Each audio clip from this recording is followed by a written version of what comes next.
Si on parle justement de votre modèle économique, si on revient là-dessus, vous avez développé des classes qui sont spécialisées dans deux principaux secteurs d'activité. Est-ce que vous pouvez nous expliquer ce choix, d'ailleurs, pourquoi vous avez fait ce choix, et surtout quel est l'intérêt de ces classes sectorielles?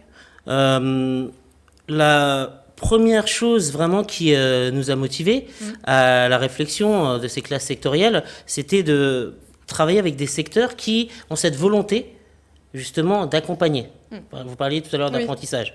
Donc d'embaucher et de faire évoluer les jeunes au sein de leur entreprise. Et donc le secteur de la grande distribution comme le secteur de la restauration, donc ce sont deux secteurs au sein desquels on a des acteurs qui souhaitent et qui ont la capacité d'embaucher, d'enrôler, de former des jeunes sur un cursus comme le nôtre, sur 2 ans, post-bac, et qui peuvent même les accompagner après les études. C'est aussi ce qui nous a poussé à aller vers ces secteurs qui, malgré les difficultés économiques de ces dernières années, que ce soit l'inflation, la hausse des coûts des matières premières, ont quand même pu conserver cette capacité d'embauche que n'ont pas malheureusement d'autres secteurs, avec lesquels on travaille néanmoins, mais on a souhaité se focaliser sur ces deux secteurs avec lesquels on collabore depuis déjà quelques années. Et ce sont d'ailleurs des secteurs qui sont porteurs, pour le coup, ce sont des secteurs où il y a besoin de main-d'œuvre.